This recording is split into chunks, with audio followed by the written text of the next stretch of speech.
Hello and welcome to Cole's Backyard Coop. I wanted to show you that I've set up my incubator to incubate some eggs that I ordered off of eBay, some fertile hatching eggs that I ordered. They arrived today in the mail, so I set the incubator up at least 24 hours in advance so that it can be at the right temperature before putting the eggs into the incubator.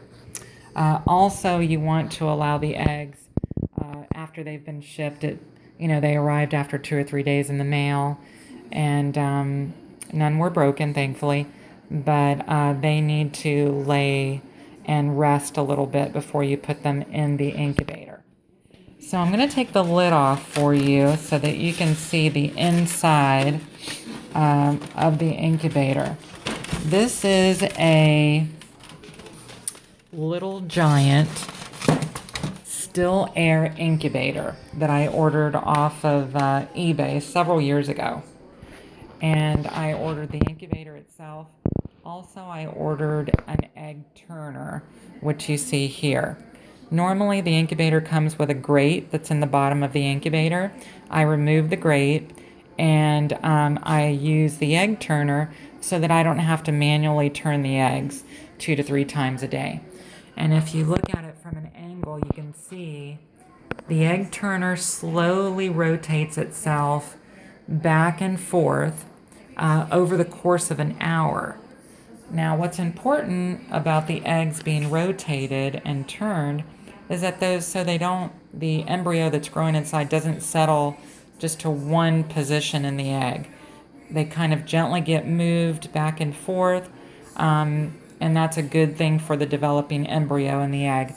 Just like a mother hen would do with her stomach and brood patch, she would roll the eggs back and forth several times a day, and that helps move the embryo around within the egg as it's developing. So underneath the egg turner I'm going to pick this up gently and show you, is water reservoirs underneath there. That's really important that you keep those full. I filled them up before putting the egg turner in there. And then what I will do is monitor the temperature using this little thermometer that's attached to a piece of plastic that will sit on top of the eggs. And I will monitor the water level. Now I use a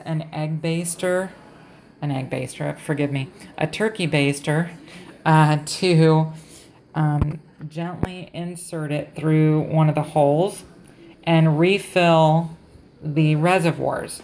So that's very important to monitor the level of water, keeping it full, because the eggs need humidity to develop as well. They cannot dry out, which is another very important part of the whole incubation process. We're trying to replicate nature, which is not always an easy feat, but if you follow the instructions that come with the incubator, you'll have great success. Or watch one of these type of videos that give you some great tips from someone that's hatched out eggs before. So I'm going to replace the cover and make sure that the temperature inside the incubator is where I want it to be before I put eggs in the incubator tomorrow. So what I'll do is I'm going to monitor this thermometer there. This is the thermostat that you can adjust the temperature. Either turn it counterclockwise to increase the heat, clockwise to decrease the heat, and the red light comes on when it's heating. So I've replaced the lid to allow the temperature to go back up, and then I'm going to monitor it this evening and tomorrow to make sure that it's holding at 99.5 is the temperature for chicken eggs to incubate. So if you can imagine a hen, you would ask, how does she keep the eggs at 99.5? Well, it may fluctuate because the hens do get off the nest to eat and drink, and then the temperature goes down a little bit, but when she gets back on the nest, the temperature goes back. So it is good also. Although I have the egg turner, I don't have to open the incubator to manually turn the eggs, to have circulation in there of air and to let the temperature fluctuate. So there is holes on top of the incubator. One is plugged and one is open. When it gets to 18 days of incubation, you'll remove, if you use an egg turner, you'll remove the egg turner. So I have to take the lid off and gently take out all the eggs, take the egg turner out, and then put the grate that comes with the incubator. Put the grate down in the bottom and lay the eggs sideways, so that the chicks can position themselves to hatch. And you do that on the 18th day, and then you close the incubator and do not touch it anymore until, typically for me, I start to hear peeps in the eggs around the 19th day. Usually 19 or 20 days. It doesn't take until 21 days, but there are some that will still be hatching on the 21st day. So by laying the eggs on their sides on the 18th day, inside the egg, the chicks will rotate themselves and they will, what's called pip. They'll make a break in the eggshell so that they can start to slowly hatch. They slowly have to adjust to outside air, breathing it, and slowly hatch into the world. So that's what that, from day 18 to day 21, you're allowing them to do. So then you'll take out the other plug also. When you've laid the eggs on the 18th day, you'll remove the plug for added circulation. And you want to make sure you have a good humidity in there so that they don't get what's called shrink wrapped in the egg. They have to be able to push out of the egg and maintain the moisture within the egg so that the membrane of the egg doesn't stick to them. The whole shell should just fall off the egg, fall off the chick, and the shell should just be laying there, which I'll do in a separate video after the eggs have incubated. I'll show you them hatching, which is super exciting. I'm going to take a moment to show you the eggs that I'm going to be incubating. Right now I have them resting. So they have to rest the small pointy end down, okay?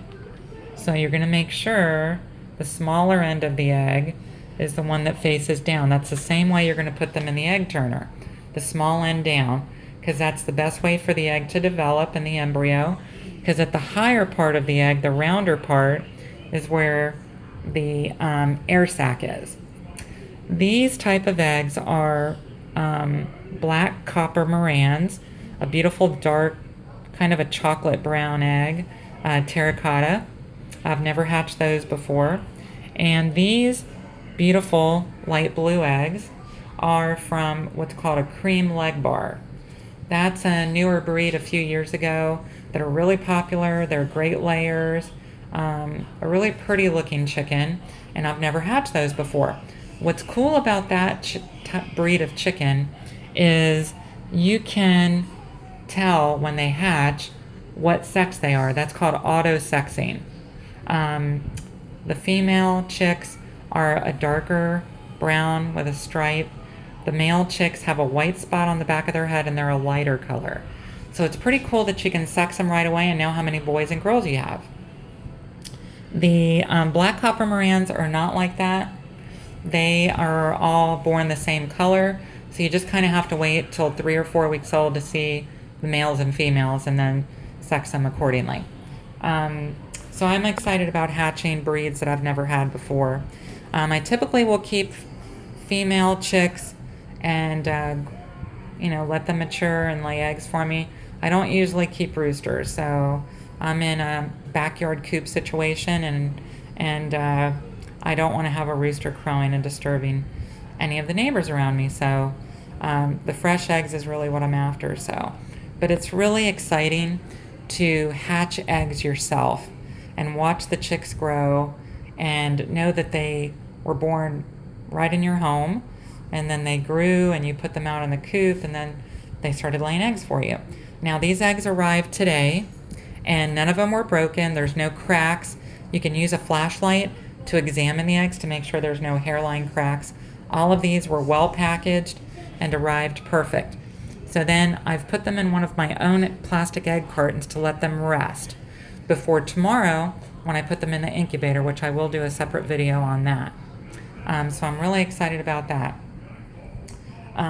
Once you put them in the incubator, then you start counting the 21 days from then, instead of course, before you start incubating them. So bringing you back to the incubator, I usually keep my supplies over here next to it. I use a bottle of tap water that I can use the turkey baster to dip into and refill. I use a flashlight to see the level of the water and to look at the eggs. After day 7, you could kindle the eggs, which is to see if there's fertility or eggs that are not fertile. I tend to, the less I manage the eggs, the better. So I try not to touch them very much. And that way I usually have a better hatch rate, which we'll go over again as time goes on before we hatch the eggs. I also like to hatch eggs using a broody hen, but currently I don't have a broody hen. It's springtime. I had the itch to want to hatch eggs, so I got the incubator out of the attic and fired it up. Again, you can purchase an incubator like this. It's called a Little Giant Still Air Incubator off of eBay, and the egg turner is also from Little Giant. Both can be purchased on eBay, and I've had a great success with this incubator. It's large. It will hold up to 40 eggs if I wanted to. I typically only hatch out 24 to 30 at one time. That's enough. And but it will hold up to 40 eggs if you wanted to do a larger hatching. And this incubator really has served a great purpose for me. I like that it has a lot of room. So when the chicks do hatch in there, they have room to start walking around and drying off. And some of your tiny compact incubators don't give a lot of room. This gives a lot of room in there for them to walk around and hatch. So for the moment, that's going to be all for now. Tomorrow, when I load the incubator with eggs, I'll do a video of that. And then I'm also going to do a separate video of setting up the brooder for when they hatch, where to, the first few days of the chick's life, you have to keep them in a little spot that's warm, and I'm going to go over all that with you. So for the moment, from Cole's Backyard Coop, have a great evening. And if you're thinking about hatching out your own eggs for the first time, it's really fun. It's exciting. You just have to work through understanding what to do, follow the directions inside the incubator that come with it, and happy egg hatching.